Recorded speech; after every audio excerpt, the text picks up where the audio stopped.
जय हिंद, नमस्कार, हर हर महादेव। आप देख रहे खबर जम्मू कश्मीर और मैं हूं विकास। आज की हमारी मुलाकात में है रामपाल जी, जो कि पंचायत काम्बलडंगा गांव मंगरोली से हैं। इन्होंने परसों ही एक क्या नाम है, खाटू श्याम जी हाँ, खाटू श्याम जी का भजन इन्होंने रिलीज़ किया है। और एक बात और मैं आपको बता दूं कि ये जो भजन है ये हिंदी में है। तो बहुत सारे आपको डोगरी आर्टिस्ट आज की डेट में मिलेंगे, डोगरी की प्रमोशन के लिए भी अच्छा कार्य कर रहे हैं लेकिन जो आर्टिस्ट है, हिंदी को आगे ले जाने वाले आर्टिस्ट हैं, वो उधमपुर की स्पेशली हम बात करें तो यहाँ पे कम हैं। रामपाल जी से बात करेंगे कि सबसे पहले उनसे उनकी जो बैकग्राउंड है वो जान लेते हैं, इंट्रोडक्शन वही देंगे। जी रामपाल जी। मेरा नाम रामपाल शर्मा है और मैं पंचायत काम्बलडंगा का नागरिक हूँ। मेरे गांव का नाम है मुंगरली। जी। और सर वहीं पे मेरा एक छोटा सा स्कूल भी है, प्ले वे स्कूल है। हमारे स्कूल का नाम है सिद्धि विनायक पब्लिक अकेडमी। तो और स्कूल के नाम से ही हमने एक चैनल बनाया हुआ है, वो है आरपीएस सिद्धि विनायक, जिसमें हमने इस भजन को डाला है। जी ठीक है। तो आपने हिंदी को आगे ले जाने का एक प्रयास किया है। हिंदी भजन जो है खाटू श्याम, जी हाँ, खाटू श्याम जी का भजन जो है आपने लिखा है। कहाँ से आपको प्रेरणा मिली, किस तरह से आपके सफ़र की शुरुआत हुई? ये क्या था कि हमारे जो बुजुर्ग लोग थे ना हमारे गांव के, जी। वो सारे के सारे इकट्ठे होकर क्या करते थे, शाम को सैटरडे का एक दिन उन्होंने रखा होता है। तो वो क्या करते हैं, हमारे घर के पास एक राधा कृष्ण जी का मंदिर है, वहाँ पे इकट्ठे होकर क्या करते हैं, कीर्तन वगैरह करते हैं। और उसी कीर्तन से क्या है, हमें प्रेरणा मिली। तो हमने सोचा क्यों ना हम भी कुछ लिखें। और हारे के सहारे खाटू श्याम के ऊपर हमने एक भजन लिखा। जी। और वो भजन अभी रिसेंट 1-2 दिन पहले रिलीज़ हुआ है। जी। तो जय श्री श्याम। जी। तो किस तरह से पेरेंट्स का सपोर्ट रहता है? आपने बताया कि मेरे आपके जो मम्मा पापा हैं, पेरेंट्स हैं, फैमिलीज से हैं, खेती बाड़ी करते हैं, तो उनका कितना सपोर्ट रहता है?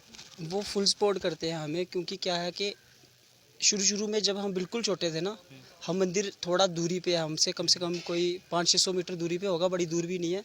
लेकिन वो कहते थे कि जब भी मतलब कि हम कोई 12 बजे तक वहाँ पे मंदिर में बैठते हैं, तो अगर हो सके तो बड़े सारे पेरेंट्स ऐसे होते हैं जो इस चीज़ के लिए रोकते हैं, लेकिन वो हमें कहते हैं नहीं, आप जाओ, आप कीर्तन करो, कोई दिक्कत नहीं है। और पूरे मोहल्ले के बुजुर्ग लोग भी होते हैं वहाँ पे और बच्चे भी होते हैं। कहने का मतलब अलग अलग जनरेशन के वहाँ पे लोग आते हैं। तो हम वहाँ पे इकट्ठे होते हैं, एक दूसरे से गपशप भी लगती है, भजन वगैरह भी होता है। तो वो फुल सपोर्ट करते हैं, मम्मी पापा फुल सपोर्ट करते हैं जी। इसमें कोई दो राय नहीं है। हाँ। तो जिस तरह आपने बताया कि आपका एक प्ले वे स्कूल भी है, पूरा दिन आपका बच्चों में ही बीतता है, उसके बाद जो है आप ट्यूशन्स भी पढ़ाते हैं, तो ये सब एक्स्ट्रा टाइम कहाँ से दे पाते हैं अपने म्यूज़िक को?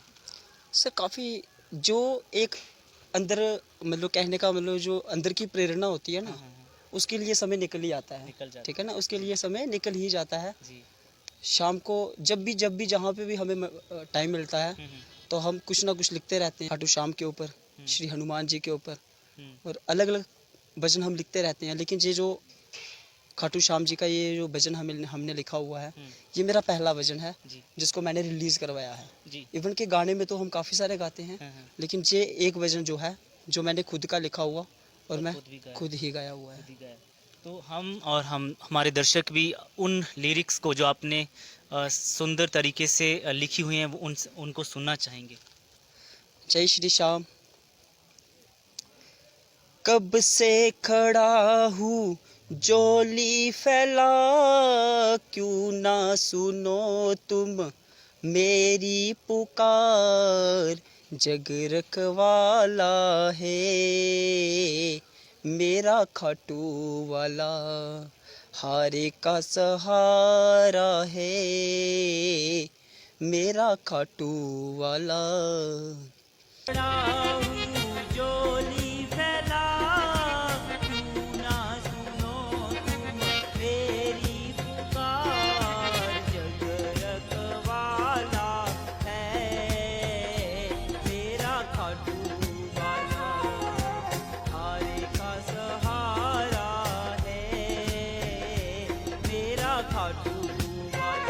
बहुत खूब, आप सच में ब्लेस्ड हैं।